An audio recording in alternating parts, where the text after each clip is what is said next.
বানপানী আহিলে ঐ কাকো নোকোৱাকে গছে ঘৰে সকলোবোৰ উটুৱাই নিলে ঐ বানপানী হোতে হোতে আমাৰ জানমণি উটি গ'ল ঐ বানপানীকে লৈ আহে বানপানীকে লৈ আহে। মজা দিছা বন্ধু, মজা দিছা।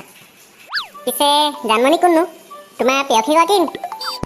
সেই আমাৰ কুকুৰজনীৰ কথা কৈ আছিলোঁ। এই বন্ধু, তহঁতৰতো ঘৰত বানপানী হৈ আছে, একঁকাললৈকে পানী। হেৰি নহয় পিছে কথা এটা সুধো। এই সুধ কি সুধিব আছে, সুধ। এই ডাঙৰটো কেনেকৈ কৰিছ তহঁতি? ক'ত কৰিছ? সেই নকবি আৰু, টিঙৰ ওপৰৰ পৰাই এৰি দিওঁ আৰু। তাৰপাছত কাপোৰ এডোখৰ লৈ এই বন্ধু আৰু নকবি বাকীডোখৰ কি হয় বুজিছোঁ আৰু। তহঁতিনো ক'ত ধুৱ কি কথা গম পালোঁ আৰু দে। সেইকাৰণে কিবা এটা গোন্ধাই আছে অথনিৰে পৰা। মই ভাবিছোঁ কি গোন্ধাইছে, এতিয়াহে গম পাইছোঁ কি গোন্ধাই আছে। হে মানে কি ক'ব খুজিছ তই? বুজি ল কিবা এটা, নকওঁ আৰু দখ।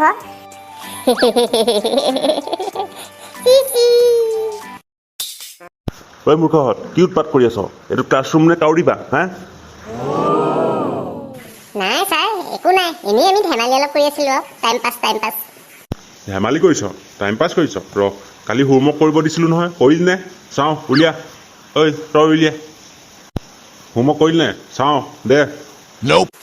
এই ছাৰ নকৰিলোঁ নহয়, পাহৰি থাকিলোঁ।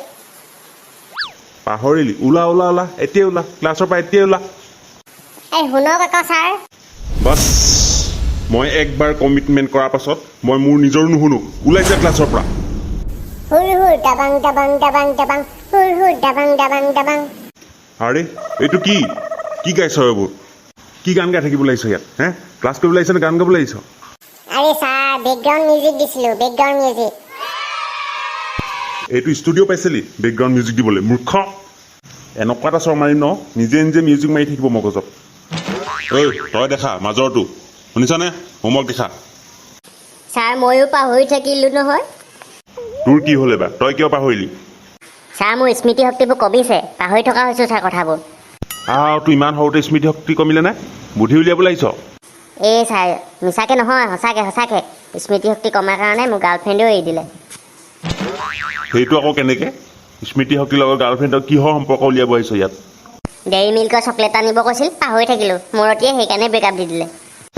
ধেমালি কৰিব আহিছ ক্লাছৰুমত? তই কেঁচা বাদাম খা, তিয়াই খাবি, বেমাৰ ভাল হৈ যাব তোৰ। ই ছাৰ সেইটোৱেতো বেমাৰ, কেঁচা বাদাম তিয়াই থওঁ, সেইটোও খাব পাহৰি থাকোঁ। থাপৰ খাবি, থাপৰ, স্মৃতি শক্তি ঘূৰি আহিব। কিহৰ হাঁহিব আহিছ? ঐ কটীয়া, তই দেখা হোমৱৰ্ক দেখা। ছাৰ ময়ো পাহৰি থাকিলোঁ নহয়। তহঁত চবৰে এটা বাহানা আৰু। তোক আজি প্ৰশ্ন সুধিম, নোৱাৰিলে টিকা চেলাই বেট দিম। এই ছাৰ সোধক তেনে, সোধক, চব পাৰিম। সেই কালি যে পঢ়াইছিলোঁ সেই চেলিব্ৰিটি মানে কি কচোন তই? ছাৰ তেনেই সহজ, বেলেগ এটা সোধক। তই আগে এইটো উত্তৰ দি ল। শুনক তেন্তে, শিৱসাগৰ টাউন যাওঁতে যেতিয়া চিটি বাছৰ পৰা নামোগৈ, তেতিয়া সেই ৰিক্সা ড্ৰাইভাৰবোৰে যেনেকৈ আগুৰি ধৰে, সেই তেতিয়া যিটো মোৰ ফিলিংছ আহে, সেইটোক চেলিব্ৰিটি বুলি কোৱা হয়। মূৰ্খ, চেলিব্ৰিটি তাক কয় হে? সেইবোৰ শিকিছ? আৰু এটা সুধিছোঁ, উত্তৰ দিব লাগিব এইটো। সোধক ছাৰ, সোধক। বানপানীৰ ফলত কি সুবিধা আৰু কি অসুবিধা হয় কচোন তই? ছাৰ বানপানী হৈ আমাৰ নিচিনা ইউটিউবাৰবোৰৰ বহুত ভাল হৈছে। সদায় বানপানী ভিডিঅ', মাছ ধৰা ভিডিঅ', ঘূৰত উঠি ঘূৰি ফুৰা ভিডিঅ' দেখাব পাৰিছোঁ, আৰু বহুত ভিউজ পাইছোঁ, আৰু বহুত পইচা ওলাইছে আমাৰ। মূৰ্খ, গাধ, গৰু, এইবোৰে পঢ়িছ? এইবোৰ সুবিধা হ'ল হে? মূৰ্খ চালা, সুবিধা নোৱাৰ, অসুবিধা এটাকে ক। ছাৰ বানপানীৰ ফলত মহা অসুবিধা হৈছে। ছাৰ মানুহবোৰে হাগু কৰি ধুব পৰা নাই। যেনে আমাৰ পিনটো। মোৰ কথাহে কলিগে নে? গাধহঁত, তহঁতৰ প্ৰশ্ন সুধি লাভ নাই। গৰুহঁত, সেইবোৰে পঢ়িছ হে?